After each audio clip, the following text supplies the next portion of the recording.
Read for you by Chiquito Crasto. The Ensouled Violin. 1.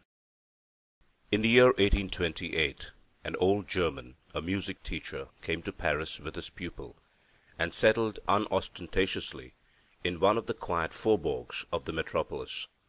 The first rejoiced in the name of Samuel Claus, the second answered to the more poetical appellation of Franz Steinio.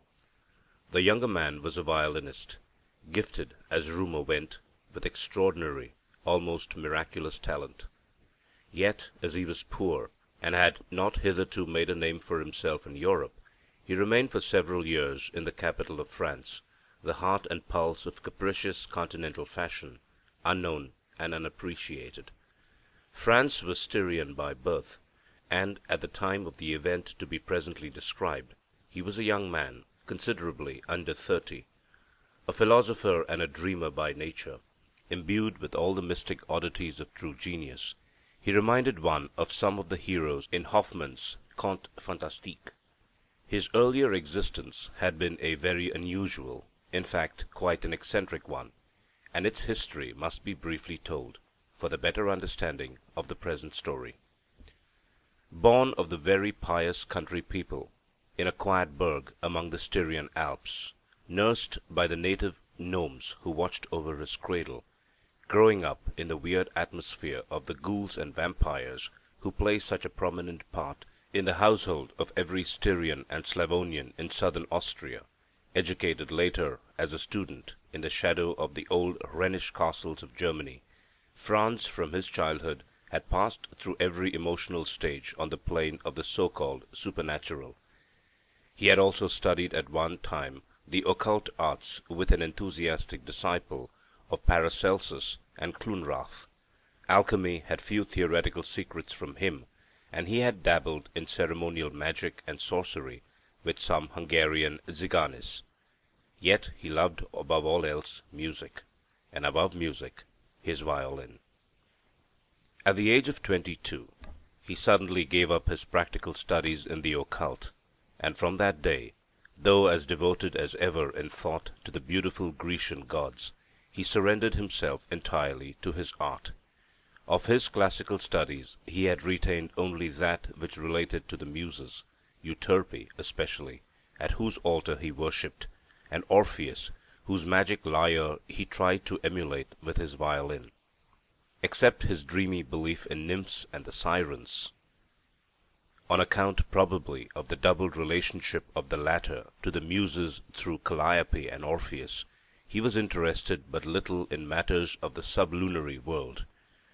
All his aspirations mounted like incense with the wave of the heavenly harmony that he drew from his instrument to a higher and nobler sphere.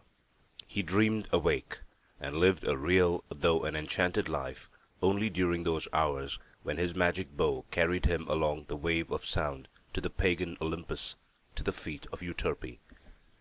A strange child he had ever been in his own home, where tales of magic and witchcraft grow out of every inch of the soil. A still stranger boy he had become, until finally he had blossomed into manhood without one single characteristic of youth. Never had a fair face attracted his attention.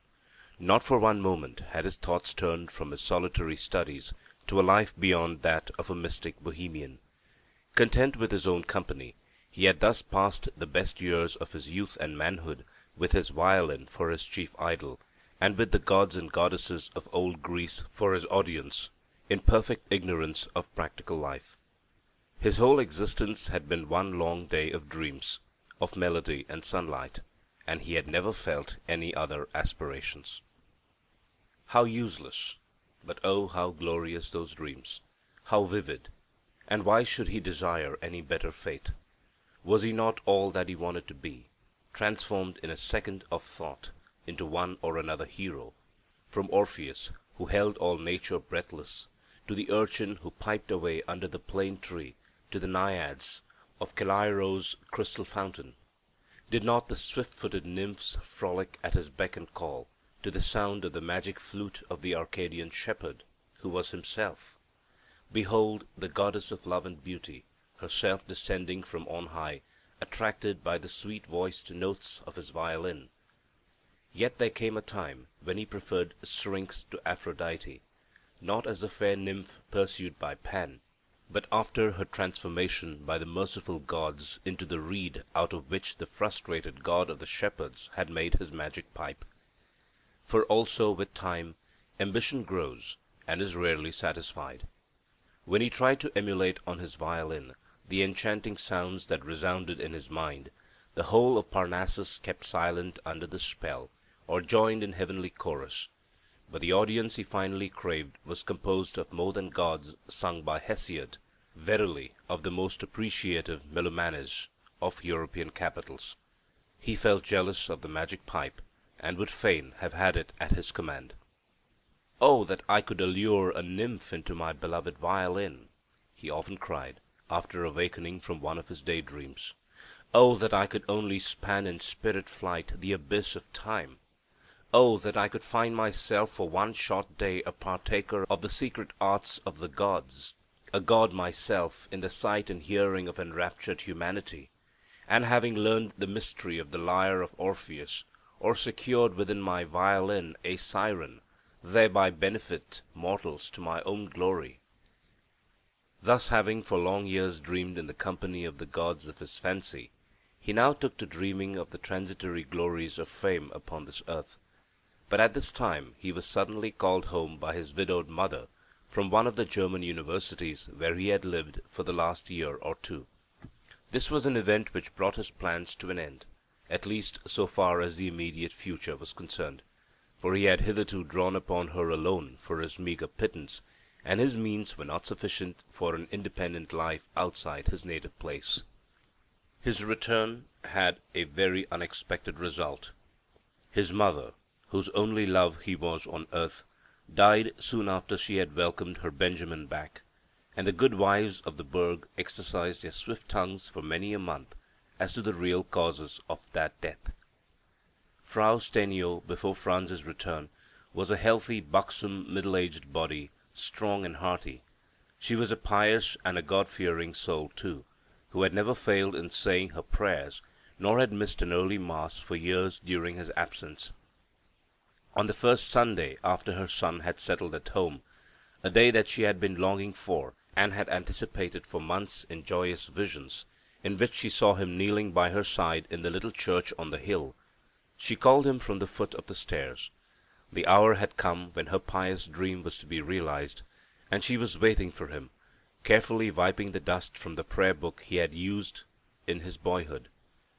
But instead of Franz, it was his violin that responded to her call, mixing its sonorous voice with the rather cracked tones of the peal of the merry Sunday bells.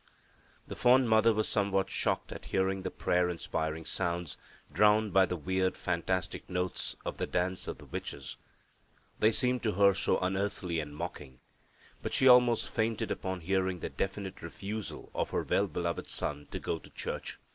He never went to church, he coolly remarked. It was loss of time. Besides which, the loud peals of the old church organ jarred on his nerves. Nothing should induce him to submit to the torture of listening to that cracked organ. He was firm, and nothing could move him.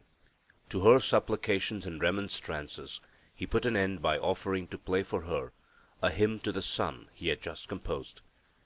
From that memorable Sunday morning, Frau Stenio lost her usual serenity of mind. She hastened to lay her sorrows and seek for consolation at the foot of the confessional.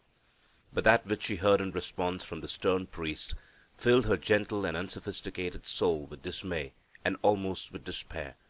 A feeling of fear, a sense of profound terror, which soon became a chronic state with her, pursued her from that moment.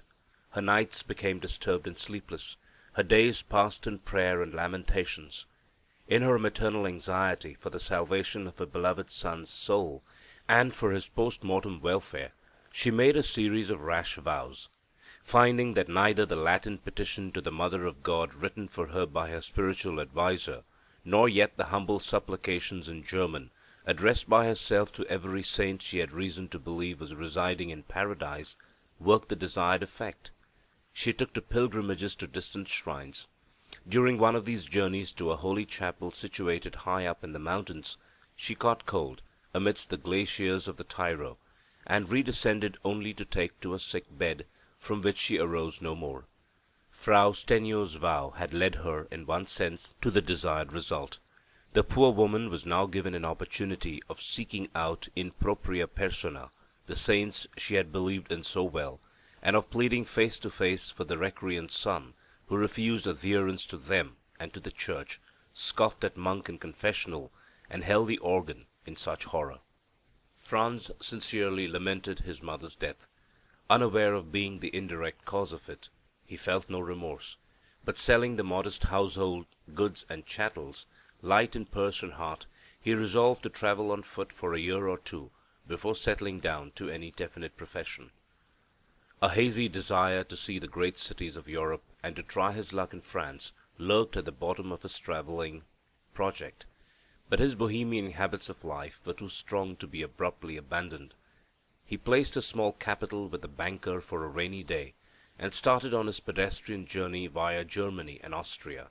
His violin paid for his board and lodging in the inns and farms on his way, and he passed his days in the green fields and in the solemn silent woods, face to face with nature, dreaming all the time as usual, with his eyes open.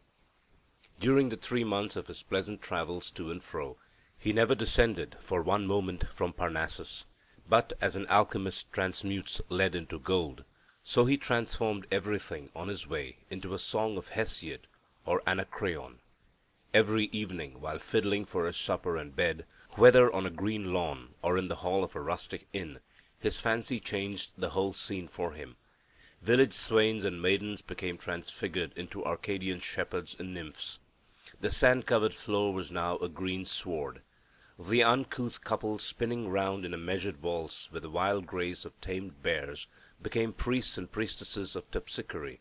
The bulky, cherry-cheeked and blue-eyed daughters of rural Germany were the Hesperides, circling around the trees laden with the golden apples.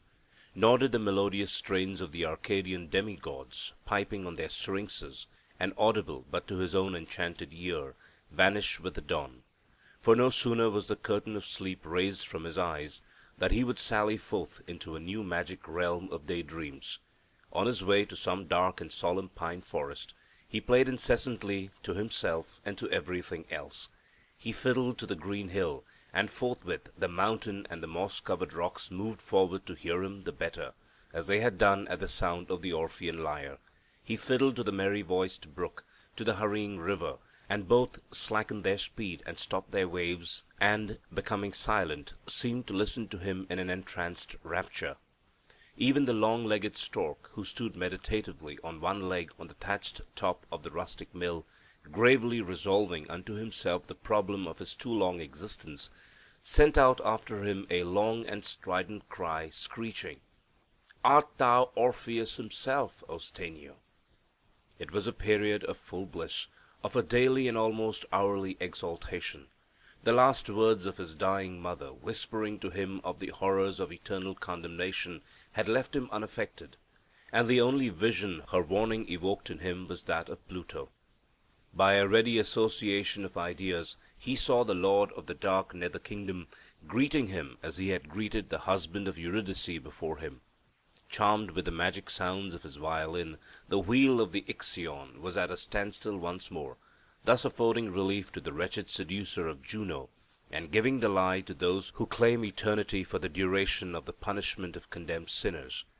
He perceived Tantalus forgetting his never-ceasing thirst, and smacking his lips as he drank in the heaven-born melody, the stone of Sisyphus becoming motionless, the Furies themselves smiling on him, and the sovereign of the gloomy regions delighted, and awarding preference to his violin over the lyre of Orpheus.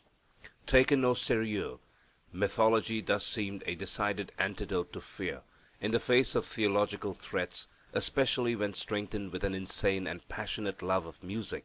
With Franz, Euterpe proved always victorious in every contest, aye, even with hell itself. But there is an end to everything, and very soon Franz had to give up uninterrupted dreaming. He had reached the university town, where dwelt his old violin teacher, Samuel Klaus. When this antiquated musician found that his beloved and favorite pupil Franz had been left poor in purse and still poorer in earthly affections, he felt his strong attachment to the boy awaken with tenfold force. He took Franz to his heart, and forthwith adopted him as his son. The old teacher reminded people of one of those grotesque figures which look as if they had just stepped out of some medieval panel, and yet Klaus, with his fantastic allures of a night goblin, had the most loving heart, as tender as that of a woman, and the self-sacrificing nature of an old Christian martyr. When Franz had briefly narrated to him the history of his last few years, the professor took him by the hand, and leading him into his study, simply said, "Stop with me, and put an end to your bohemian life. Make yourself famous. I am old and childless, and will be your father. Let us live together, and forget all save fame." And forthwith he offered to proceed with Franz to Paris, via several large German cities, where they would stop to give concerts. In a few days Klaus succeeded in making Franz forget his vagrant life and its artistic independence, and reawakened in his pupil his now dormant ambition and desire for worldly fame. Hitherto, since his mother's death, he had been content to receive applause only from the gods and goddesses who inhabited his vivid fancy. Now he began to crave once more for the admiration of mortals.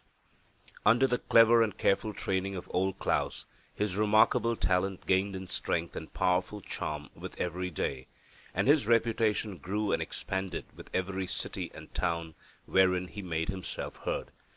His ambition was being rapidly idealized. The presiding genii of various musical centers to whose patronage his talent was submitted soon proclaimed him the one violinist of the day, and the public declared loudly that he stood unrivaled by any one whom they had ever heard. These laudations very soon made both master and pupil completely lose their heads. But Paris was less ready with such appreciation. Paris makes reputations for itself, and will take none on faith. They had been living in it for almost 3 years, and were still climbing with difficulty the artist's Calvary, when an event occurred which put an end even to their most modest expectations. The first arrival of Niccolo Paganini was suddenly heralded, and threw Lutetia into a convulsion of expectation. The unparalleled artist arrived, and all Paris fell at once at his feet. 2. Now it is a well-known fact that a superstition born in the dark days of medieval superstition, and surviving almost to the middle of the present century, attributed all such abnormal, out-of-the-way talent as that of Paganini to supernatural agency. Every great and marvelous artist had been accused in his day of dealings with the devil. A few instances will suffice to refresh the reader's memory. Tartini, the great composer and violinist of the 17th century, was denounced as one who got his best inspirations from the evil one, with whom he was, it was said, in regular league. The accusation was, of course, due to the almost magical impression he produced upon his audiences. His inspired performance on the violin secured for him in his native country the title of Master of Nations. The Sonate du Diable, also called Tartini's Dream, as every one who had heard it will be ready to testify, is the most weird melody ever heard or invented. Hence the marvelous composition has become the source of endless legends. Nor were they entirely baseless, since it was he himself who was shown to have originated them. Tartini confessed to have written it on awakening from a dream, in which he had heard his sonata performed by Satan for his benefit, and in consequence of a bargain made with his infernal majesty. Several famous singers, even whose exceptional voices struck the hearers with superstitious admiration, have not escaped a like accusation. Pasta's splendid voice was attributed in her day to the fact that 3 months before her birth the diva's mother was carried during a trance to heaven, and there treated to a vocal concert of seraphs. Malibran was indebted for her voice to Saint Cecilia, while others said she owed it to a demon who watched over her cradle and sang the baby to sleep. Finally Paganini, the unrivalled performer, the mean Italian, who like Dryden's Jubal, striking on the chorded shell, forced the throngs that followed him to worship the divine sounds produced, and made people say that less than a god could not dwell within the hollow of his violin. Paganini left a legend too. The almost supernatural art of the greatest violin player that the world has ever known was often speculated upon, never understood. The effect produced by him on his audience was literally marvelous, overpowering. The great Rossini is said to have wept like a sentimental German maiden on hearing him play for the first time. The Princess Elisa of Lucca, a sister of the great Napoleon, in whose service Paganini was, as director of her private orchestra, for a long time was unable to hear him play without fainting. In women he produced nervous fits and hysterics at his will. Stout-hearted men he drove to frenzy. He changed cowards into heroes, and made the bravest soldiers feel like so many nervous schoolgirls. It is to be wondered at, then, that hundreds of weird tales circulated for long years about and around the mysterious Genoese, that modern Orpheus of Europe. One of these was especially ghastly. It was rumored, and was believed by more people than would probably like to confess it, that the strings of his violin were made of human intestines, according to all the rules and requirements of the black art. Exaggerated as this idea may seem to some, it has nothing impossible in it, and it is more than probable that it was this legend that led to the extraordinary events which we are about to narrate. Human organs are often used by the Eastern black magician, so called, and it is an averred fact that some Bengali tantrikas, reciters of tantras, or invocations to the demon, as a reverend writer has described them, use human corpses and certain internal and external organs pertaining to them as powerful magical agents for bad purposes. However this may be, now that the magnetic and mesmeric potencies of hypnotism are recognized as facts by most physicians, it may be suggested with less danger than heretofore that the extraordinary effects of Paganini's violin playing were not perhaps entirely due to his talent and genius. The wonder and awe he so easily excited were as much caused by his external appearance, which had something weird and demoniacal in it, according to certain of his biographers, as by the inexpressible charm of his execution and his remarkable mechanical skill. The latter is demonstrated by his perfect imitation of a flageolet, and his performance of long and magnificent melodies on the G string alone. In this performance, which many an artist has tried to copy without success, he remains unrivalled to this day. It is owing to this remarkable appearance of his, termed by his friends eccentric, and by his two nervous victims diabolical, that he experienced great difficulties in refuting certain ugly rumors. These were credited far more easily in his day than they would be now.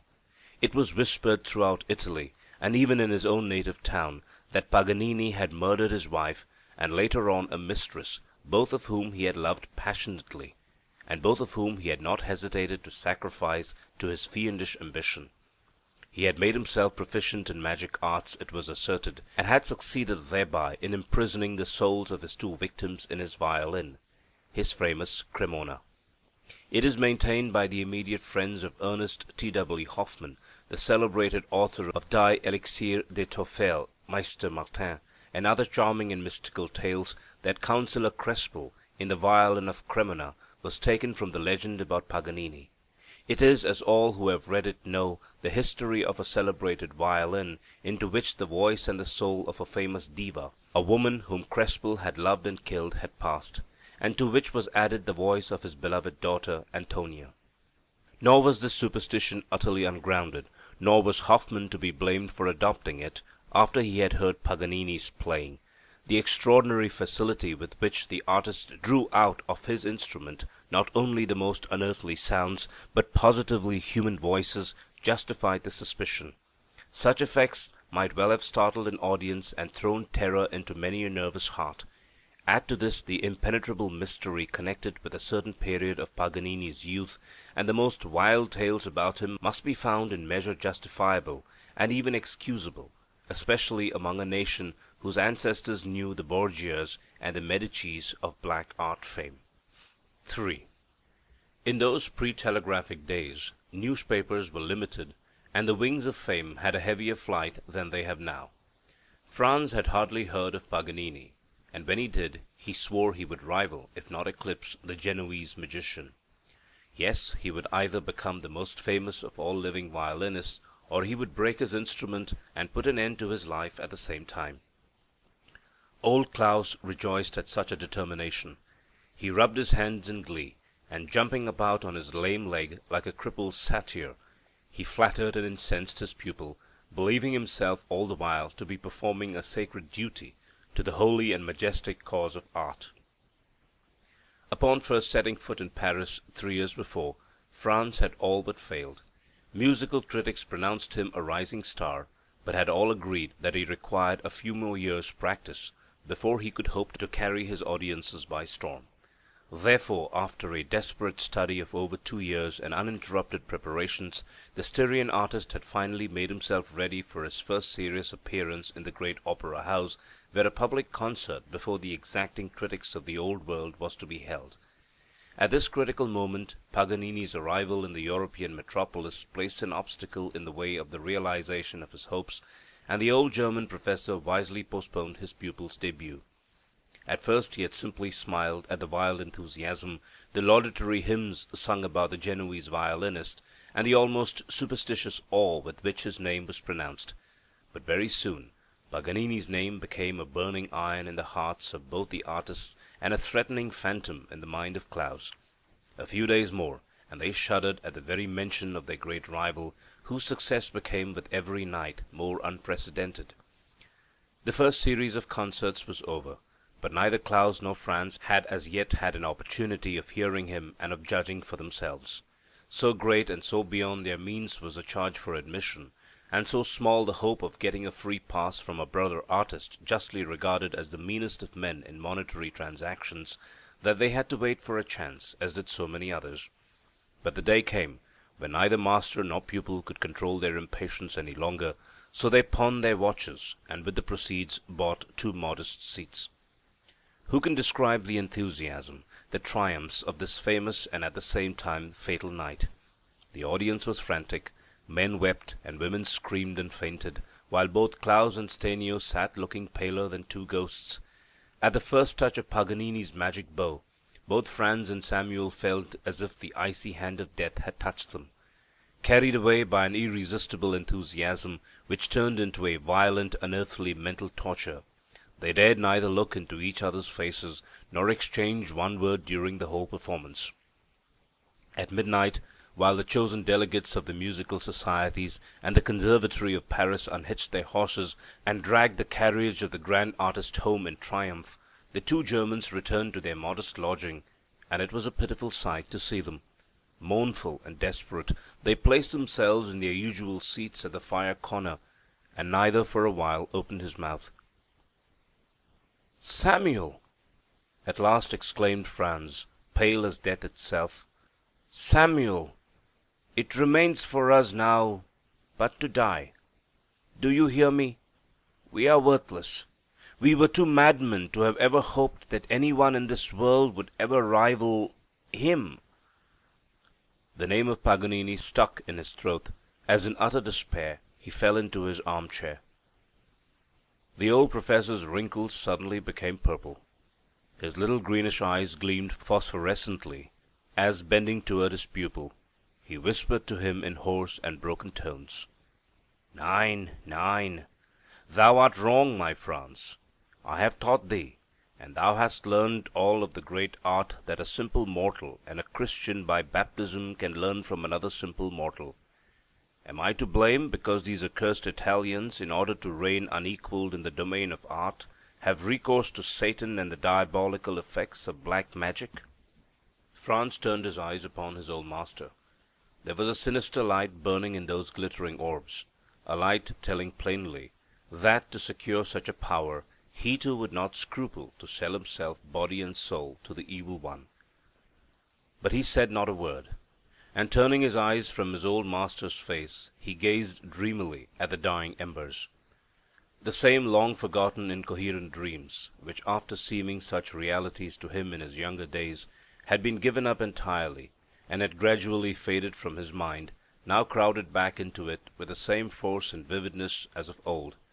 The grimacing shades of Ixion, Sisyphus, and Tantalus resurrected, and stood before him, saying, "What matters hell in which thou believest not? And even if hell there be, it is the hell described by the old Greeks, not that of the modern bigots, a locality full of conscious shadows to whom thou canst be a second Orpheus. Franz felt that he was going mad, and, turning instinctively, he looked his old master once more right in the face. Then his bloodshot eye evaded the gaze of Klaus. Whether Samuel understood the terrible state of mind of his pupil, or whether he wanted to draw him out, to make him speak, and thus to divert his thoughts, must remain as hypothetical to the reader as it is to the writer. Whatever may have been in his mind, the German enthusiast went on, speaking with a feigned calmness. Franz, my dear boy, I tell you that the art of the accursed Italian is not natural, that it is due neither to study nor to genius. It never was acquired in the usual natural way. You need not stare at me in that wild manner, for what I say is in the mouth of millions of people. Listen to what I now tell you, and try to understand. You have heard the strange tale whispered about the famous Tartini. He died one fine Sabbath night, strangled by his familiar demon, who had taught him how to endow his violin with a human voice, by shutting up in it, by means of incantation, the soul of a young virgin. Paganini did more. In order to endow his instrument with the faculty of emitting human sounds, such as sobs, despairing cries, supplications, moans of love and fury, in short, the most heart-rending notes of the human voice, Paganini became the murderer not only of his wife and his mistress, but also of a friend, who was more tenderly attached to him than any other being on this earth. He then made the 4 chords of his magic violin out of the intestines of his last victim. This is the secret of his enchanting talent, of that overpowering melody, that combination of sounds which you will never be able to master unless— The old man could not finish his sentence. He staggered back before the fiendish look of his pupil, and covered his face with his hands. Franz was breathing heavily, and his eyes had an expression which reminded Klaus of those of a hyena. His pallor was cadaverous. For some time he could not speak, but only gasped for breath. At last he slowly muttered, "Are you in earnest?" "I am, as I hope to help you." And do you really believe that had I only the means of obtaining human intestines for strings, I could rival Paganini?" asked Franz, after a moment's pause, and casting down his eyes. The old German unveiled his face, and with a strange look of determination upon it, softly answered, "Human intestines alone are not sufficient for our purpose. They must have belonged to some one who had loved us well, with an unselfish, holy love. Tartini endowed his violin with the life of a virgin, but that virgin had died of unrequited love for him. The fiendish artist had prepared beforehand a tube, in which he managed to catch her last breath as she expired, pronouncing his beloved name, and then he transferred this breath to his violin. As to Paganini, I have just told you his tale. It was with the consent of his victim, though, that he murdered him to get possession of his intestines." "Oh, for the power of the human voice!" Samuel went on, after a brief pause. "What can equal the eloquence, the magic spell of the human voice? Do you think, my poor boy, I would not have taught you this great, this final secret, were it not that it throws one right into the clutches of him who must remain unnamed at night?" he added, with a sudden return to the superstitions of his youth. Franz did not answer, but with a calmness awful to behold, he left his place, took down his violin from the wall where it was hanging, and with one powerful grasp of the cords he tore them out and flung them into the fire. Samuel suppressed a cry of horror. The cords were hissing upon the coals, where among the blazing logs they wriggled and curled like so many living snakes. "By the witches of Thessaly and the dark arts of Circe," he exclaimed with foaming mouth and his eyes burning like coals, "by the furies of hell and Pluto himself, I now swear in thy presence, O Samuel, my master, never to touch a violin again until I can string it with 4 human chords. May I be accursed for ever and ever if I do." He fell senseless on the floor with a deep sob that ended like a funeral wail. Old Samuel lifted him up as he would have lifted a child, and carried him to his bed. Then he sallied forth in search of a physician. 4. For several days after this painful scene, Franz was very ill, ill almost beyond recovery. The physician declared him to be suffering from brain fever, and said that the worst was to be feared. For 9 long days the patient remained delirious, and Klaus, who was nursing him night and day, with the solicitude of the tenderest mother, was horrified at the work of his own hands. For the first time since their acquaintance began, the old teacher, owing to the wild ravings of his pupil, was able to penetrate into the darkest corners of that weird, superstitious, cold, and at the same time passionate nature, and he trembled at what he discovered. For he saw that which he had failed to perceive before. Franz as he was in reality, and not as he seemed to superficial observers. Music was the life of the young man, and adulation was the air he breathed, without which that life became a burden. From the chords of his violin alone Stenio drew his life and being, but the applause of men and even of gods was necessary to its support. He saw unveiled before his eyes a genuine, artistic, earthly soul, with its divine counterpart totally absent, a son of the Muses, all fancy and brain poetry, but without a heart. While listening to the ravings of that delirious and unhinged fancy, Klaus felt as if he were, for the first time in his long life, exploring a marvelous and untravelled region, a human nature not of this world, but of some incomplete planet. He saw all this and shuddered. More than once he asked himself whether it would not be doing a kindness to this boy to let him die before he returned to consciousness. But he loved his pupil too well to dwell for long on such an idea. Franz had bewitched his truly artistic nature, and now old Klaus felt as though their two lives were inseparably linked together. That he could thus feel was a revelation to the old man, so he decided to save Franz, even at the expense of his own old, and as he thought, useless life. The 7th day of the illness brought on a most terrible crisis. For 24 hours the patient never closed his eyes, nor remained for a moment silent. He raved continuously during the whole time. His visions were peculiar, and he minutely described each. Fantastic, ghastly figures kept slowly swimming out of the penumbra of his small, dark room in regular and uninterrupted procession, and he greeted each by name as he might greet old acquaintances. He referred to himself as Prometheus, bound to the rock by 4 bands made of human intestines. At the foot of the Caucasian Mount the black waters of the river Styx were running. They had deserted Arcadia, and were now endeavoring to encircle within a 7-fold embrace the rock upon which he was suffering. "Wouldst thou know the name of the Promethean rock, old man?" he roared into his adopted father's ear. "Listen, then. Its name is called Samuel Klaus." "Yes, yes," the German murmured disconsolately. "It is I who killed him while seeking to console." The news of Paganini's magic arts struck his fancy too vividly. "Oh, my boy, my poor boy!" "Ha, ha, ha, ha!" The patient broke into a loud and discordant laugh. "I, poor old man, sayest thou? So thou art of poor stuff, anyhow, and wouldst look well only when stretched upon a fine Cremona violin." Klaus shuddered, but said nothing. He only bent over the poor maniac, and with a kiss upon his brow, a caress as tender and as gentle as that of a doting mother, he left the sick room for a few instants to seek relief in his own garret. When he returned, the ravings were following another channel. Franz was singing, trying to imitate the sounds of a violin.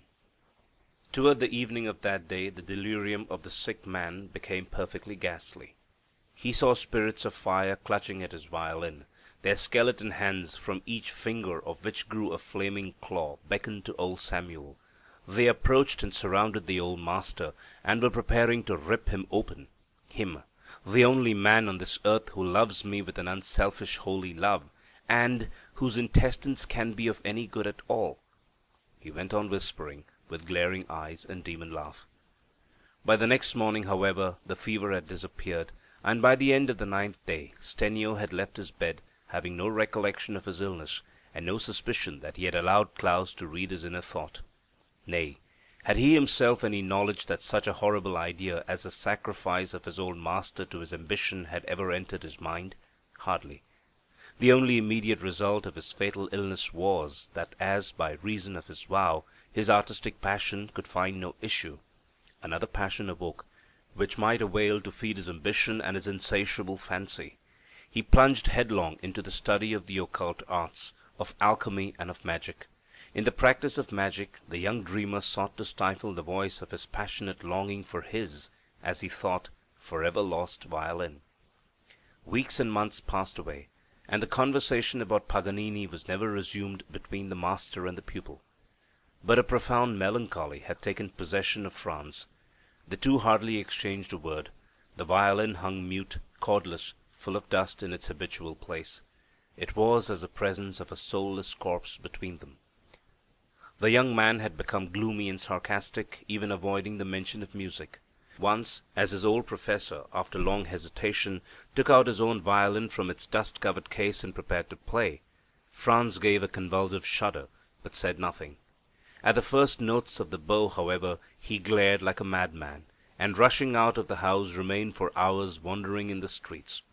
Then old Samuel, in his turn, threw his instrument down and locked himself up in his room till the following morning. One night, as Franz sat looking particularly pale and gloomy, old Samuel suddenly jumped from his seat, and after hopping about the room in a magpie fashion, approached his pupil, imprinted a fond kiss upon the young man's brow, and squeaked at the top of his shrill voice, "Is it not time to put an end to all this?" Whereupon, starting from his usual lethargy, Franz echoed as in a dream, "Yes, it is time to put an end to this."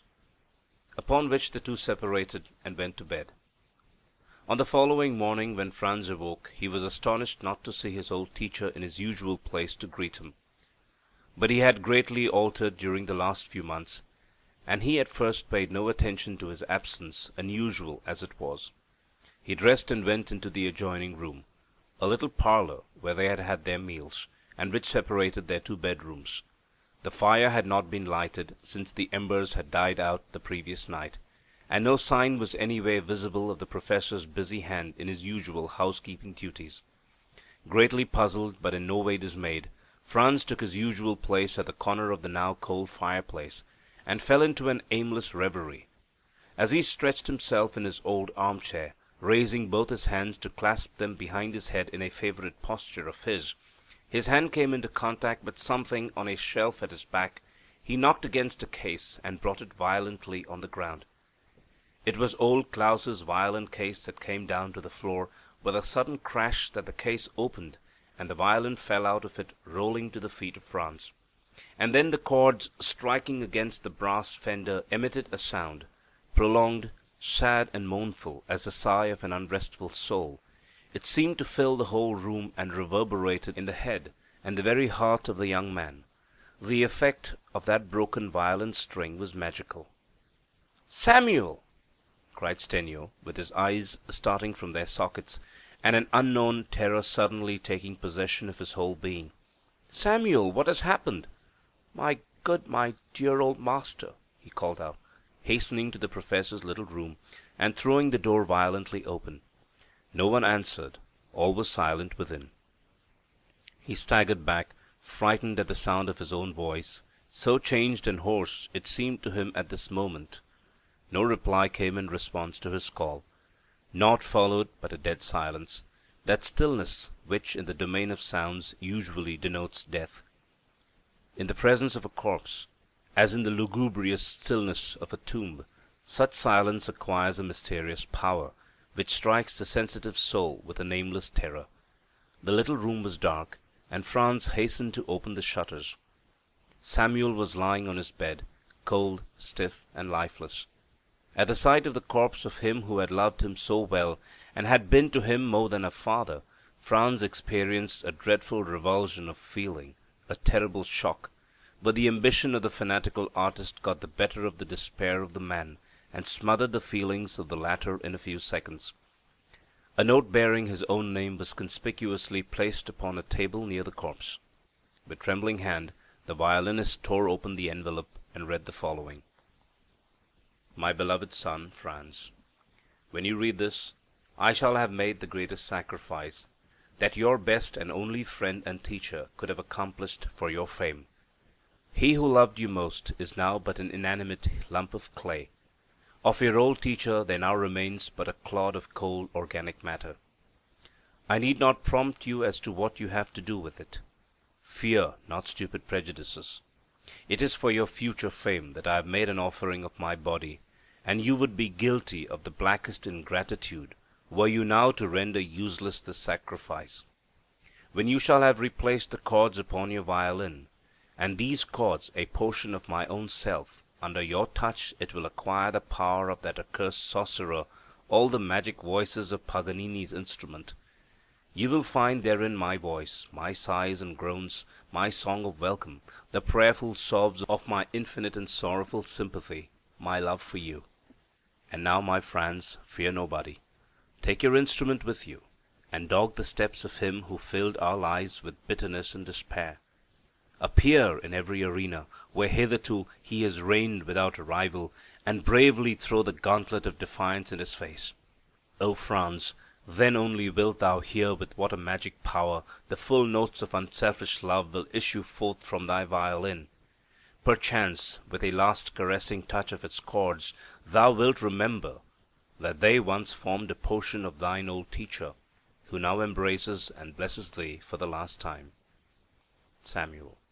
2 burning tears sparkled in the eyes of Franz, but they dried up instantly. Under the fiery rush of passionate hope and pride, the 2 orbs of the future magician-artist, riveted to the ghastly face of the old man, shone like the eyes of a demon. Our pen refuses to describe that which took place on that day, after the legal inquiry was over. As another note written with the view of satisfying the authorities had been prudently provided by the loving care of the old teacher, the verdict was suicide from causes unknown. After this the coroner and the police retired, leaving the bereaved heir alone in the death room with the remains of that which had once been a living man. Scarcely a fortnight had elapsed from that day ere the violin had been dusted, and 4 new stout strings had been stretched upon it. Franz dared not look at them. He tried to play, but the bow trembled in his hand like a dagger in the grasp of a novice brigand. He then determined not to try again, until the portentous night should arrive, when he should have a chance of rivaling, nay, of surpassing Paganini. The famous violinist had meanwhile left Paris, and was giving a series of triumphant concerts at an old Flemish town in Belgium. 5.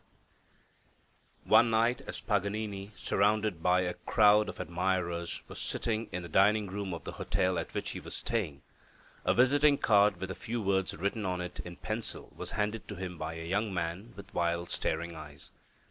Fixing upon the intruder a look which few persons could bear, but receiving back a glance as calm and determined as his own, Paganini slightly bowed, and then dryly said, "Sir, it shall be as you desire. Name the night. I am at your service."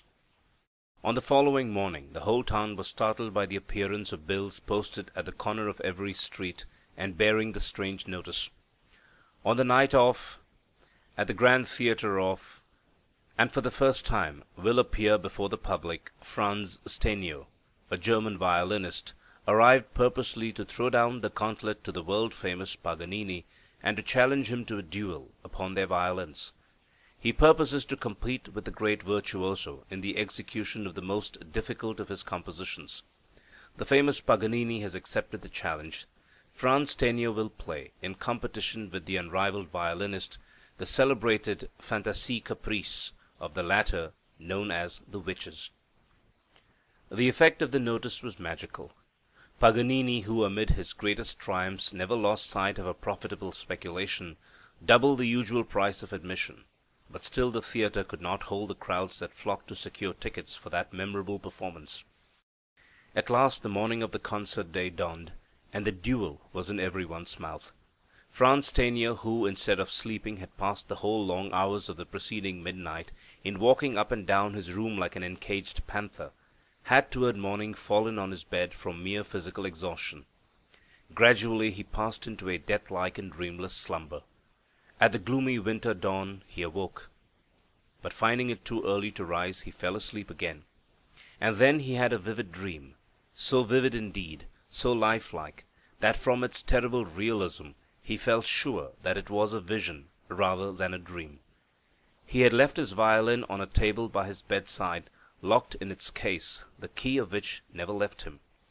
Since he had strung it with those terrible cords, he never let it out of his sight for a moment.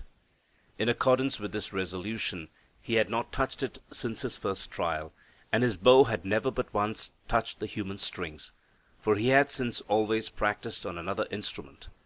But now in his sleep he saw himself looking at the locked case. Something in it was attracting his attention, and he found himself incapable of detaching his eyes from it. Suddenly he saw the upper part of the case slowly rising, and within the chink thus produced he perceived two small phosphorescent green eyes, eyes but too familiar to him, fixing themselves on his lovingly, almost beseechingly.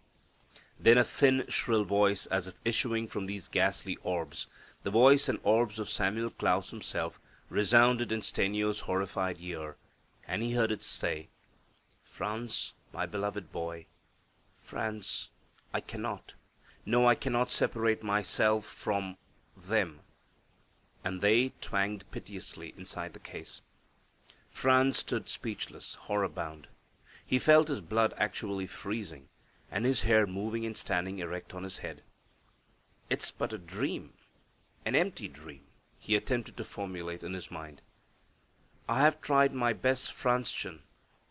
I have tried my best to sever myself from these accursed strings without pulling them to pieces," pleaded the same shrill, familiar voice. "Wilt thou help me to do so?"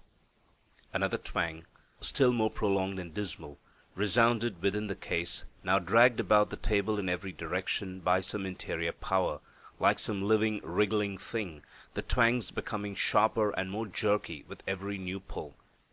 It was not for the first time that Stenio heard these sounds. He had often remarked them before. Indeed, ever since he had used his master's viscera as a footstool for his own ambition. But on every occasion a feeling of creeping horror had prevented him from investigating their cause, and he had tried to assure himself that the sounds were only a hallucination. But now he stood face to face with the terrible fact, whether in dream or in reality he knew not, nor did he care, since the hallucination, if hallucination it were, was far more real and vivid than any reality. He tried to speak, to take a step forward, but, as often happens in nightmares, he could neither utter a word nor move a finger. He felt hopelessly paralyzed. The pulls and jerks became even more desperate with each moment, and at last something inside the case snapped violently. The vision of his Stradivarius, devoid of its magical strings, flashed before his eyes, throwing himself into a cold sweat of mute and unspeakable terror. He made a superhuman effort to rid himself of the incubus that held him spellbound, but at the last supplicating whisper of the invisible presence repeated, "Do, oh do, help me to cut myself off." Franz sprang to the case with one bound like an enraged tiger defending its prey, and with one frantic effort breaking the spell. "Leave the violin alone, you old fiend from hell!" he cried, in hoarse and trembling tones. He violently shut down the self-raising lid, while firmly pressing his left hand on it, he seized with the right a piece of rosin from the table, and drew on the leather-covered top the sign of the six-pointed star, the seal used by King Solomon to bottle up the rebellious jinns inside their prisons. A wail, like the howl of a she-wolf mourning over her dead little ones, came out of the violin case. "Thou art ungrateful, very ungrateful, my Franz," sobbed the blubbering spirit voice. "But I forgive, for I still love thee well. Yet thou canst not shut me in, boy. Behold!" And instantly a grayish mist spread over and covered case and table, and rising upward formed itself into an indistinct shape. Then it began growing, and as it grew, Franz felt himself gradually enfolded in cold and damp coils, slimy as those of a huge snake. He gave a terrible cry and awoke, but strangely enough not on his bed, but near the table, just as he had dreamed, pressing the violin case desperately with both hands. "It was but a dream, after all," he muttered, still terrified, but relieved of the load on his heaving breast. With a tremendous effort he composed himself, and unlocked the case to inspect the violin. He found it covered with dust, but otherwise sound and in order, and he suddenly felt himself as cool and as determined as ever. Having dusted the instrument, he carefully rosined the bow, tightened the strings, and tuned them. He even went so far as to try upon it the first notes of the witches, first cautiously and timidly, then using his bow boldly and with full force. The sound of that loud, solitary note, defiant as the war trumpet of a conqueror, sweet and majestic as the touch of a seraph on his golden harp in the fancy of the faithful, thrilled through the very soul of Franz. It revealed to him a hitherto unsuspected potency in his bow, which ran on in strains that filled the room with the richest swell of melody, unheard by the artist until that night. Commencing in uninterrupted legato tones, his bow sang to him of sun-bright hope and beauty, of moonlit nights, when the soft and balmy stillness endowed every blade of grass, and all things animate and inanimate, with a voice and a song of love. For a few brief moments it was a torrent of melody, the harmony of which, tuned to soft woe, was calculated to make mountains weep, had there been any in the room, and to soothe even the inexorable powers of hell, the presence of which was undeniably felt in this modest hotel room. Suddenly the solemn legato chant, contrary to all laws of harmony, quivered, became arpeggios, and ended in shrill staccatos like the notes of a hyena laugh. The same creeping sensation of terror as he had felt before came over him, and Franz threw the bow away. He had recognized the familiar laugh, and would have no more of it. Dressing, he locked the bedeviled violin securely in its case, and taking it with him to the dining room, determined to await quietly the hour of trial. 6. The terrible hour of the struggle had come, and Steno was at his post, calm, resolute, almost smiling. The theater was crowded to suffocation, and there was not even standing room to be got for any amount of hard cash or favoritism. The singular challenge had reached every quarter to which the post could carry it, and gold flowed freely into Paganini's unfathomable pockets to an extent almost satisfying even to his insatiate and venal soul. It was arranged that Paganini should begin. When he appeared upon the stage, the thick walls of the theater shook to their foundations with the applause that greeted him. He began and ended his famous composition, The Witches, amid a storm of cheers. The shouts of public enthusiasm lasted so long that Franz began to think his turn would never come. When at last Paganini, amid the roaring applause of a frantic public, was allowed to retire behind the scenes, his eyes fell upon Steno, who was tuning his violin, and he felt amazed at the serene calmness, the air of assurance of the unknown German artist. When Franz approached the footlights he was received with icy coldness. But for all that he did not feel in the least disconcerted. He looked very pale, but his thin white lips wore a scornful smile as response to this dumb unwelcome. He was sure of his triumph. At the first notes of the prelude of the Witches, a thrill of astonishment passed over the audience. It was Paganini's touch, and it was something more. Some, and they were the majority, thought that never in his best moments of inspiration had the Italian artist himself, in executing that diabolical composition of his, exhibited such an extraordinary diabolical power. Under the pressure of the long muscular fingers of Franz, the chords shivered like the palpitating intestines of a disemboweled victim under the vivisector's knife. They moaned melodiously like a dying child.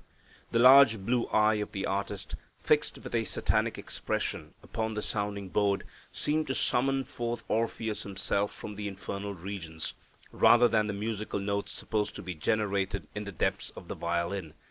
Sounds seemed to transform themselves into objective shapes, thickly and precipitately gathering as at the evocation of a mighty magician, and to be whirling around him like a host of fantastic infernal figures dancing the witches' goat dance. In the empty depths of the shadowy background of the stage, behind the artist, a nameless phantasmagoria produced by the concussion of unearthly vibrations seemed to form pictures of shameless orgies, of the voluptuous hymens of a real witches' sabbat. A collective hallucination took hold of the public. Panting for breath, ghastly and trickling with the icy perspiration of an inexpressible horror, they sat spellbound and unable to break the spell of the music by the slightest motion. They experienced all the illicit, enervating delights of the paradise of Mohammed, and came into the disordered fancy of an opium-eating Mussulman, and felt at the same time the abject terror, the agony of one who struggles against an attack of delirium tremens. Many ladies shrieked aloud, others fainted, and strong men gnashed their teeth in a state of utter helplessness. Then came the finale. Thundering, uninterrupted applause delayed its beginning, expanding the momentary pause to a duration of almost a quarter of an hour. The bravos were furious, almost hysterical.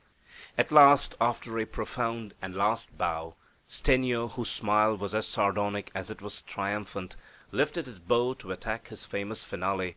His eyes fell upon Paganini, who, calmly seated in the manager's box, had been behind none in zealous applause. The small and piercing black eyes of the Genoese artist were riveted to the Stradivarius in the hands of Franz, but otherwise he seemed quite cool and unconcerned. His rival's face troubled him for one short instant, but he regained his self-possession, and lifting once more his bow, drew the final note. Then the public enthusiasm reached its acme, and soon knew no bounds. The listeners heard and saw indeed. The witches' voices resounded in the air, and beyond all the other voices, one voice was heard. Discordant and unlike to human sounds, it seemed of dogs the bark, of wolves the howl, the doleful screechings of the midnight owl, the hiss of snakes, the hungry lion's roar, the sounds of billows beating on the shore, the groan of winds among the leafy wood, and burst of thunder from the rending cloud. 'Twas these, all these in one. The magic bow was drawing forth its last quivering sounds, famous among prodigious musical feats, imitating the precipitate flight of the witches before bright dawn, of the unholy women saturated with the fumes of their nocturnal saturnalia, when a strange thing came to pass on stage. Without the slightest transition, the notes suddenly changed. In their aerial flight of ascension and descent, their melody was unexpectedly altered in character. The sounds became confused, scattered, disconnected, and then it seemed from the sounding board of the violin came out squeaking, jarring tones like those of a street punch, a screaming at the top of a senile voice. "Art thou satisfied, Franz, my boy? Have not I gloriously kept my promise, eh?" The spell was broken. Though still unable to realize the whole situation, those who heard the voice and the Punchinello-like tones were freed as by enchantment from the terrible charm under which they had been held. Loud roars of laughter, mocking exclamations of half anger and half irritation were now heard from every corner of the vast theater. The musicians in the orchestra, with faces still blanched from weird emotions, were now seen shaking with laughter, and the whole audience rose like one man from their seats, unable yet to solve the enigma. They felt, nevertheless, too disgusted, too disposed to laugh to remain one moment longer in the building. But suddenly the sea of moving heads in the stalls and the pit became once more motionless, and stood petrified as though struck by lightning. What all saw was terrible enough. The handsome though wild face of the young artist suddenly aged, and his graceful erect figure bent down as though under the weight of years. But this was nothing to that which some of the most sensitive clearly perceived. Franz Stenior's person was now entirely enveloped in a semi-transparent mist, cloud-like, creeping, with serpentine motion, and gradually tightening round the living form as though ready to engulf him. And there were those also who discerned in this tall and ominous pillar of smoke a clearly defined figure, a form showing the unmistakable outlines of a grotesque and grinning, but terribly awful-looking old man, whose viscera were protruding, and the ends of the intestines stretched on the violin. Within this hazy, quivering veil, the violinist was then seen driving his bow furiously across the human chords with the contortions of a demoniac as we see them represented on medieval cathedral paintings. An indescribable panic swept over the audience. and breaking now for the last time through the spell which had again bound them motionless, every living creature in the theater made one mad rush towards the door. It was like the sudden outburst of a dam, a human torrent, roaring amid a shower of discordant notes, idiotic squeakings, prolonged and whining moans, cacophonous cries of frenzy, above which, like the detonations of pistol shots, was heard the consecutive bursting of the four strings stretched upon the sound board of that bewitched violin. When the theater was emptied of the last man of the audience, the terrified manager rushed on the stage in search of the unfortunate performer. He was found dead, and already stiff behind the footlights, twisted up into the most unnatural of postures, with the catguts wound curiously around his neck, and his violin shattered into 1,000 fragments. When it became publicly known that the unfortunate would-be rival of Niccolo Paganini had not left a cent to pay for his funeral or his hotel bill, the Genoese, his proverbial meanness notwithstanding, settled the hotel bill and had poor Stennio buried at his own expense. He claimed, however, in exchange the fragments of the Stradivarius as a memento of the strange event. End of The Ensouled Violin by Madame Blavatsky. Read for you by Chiquito Crasto, Birmingham, Alabama.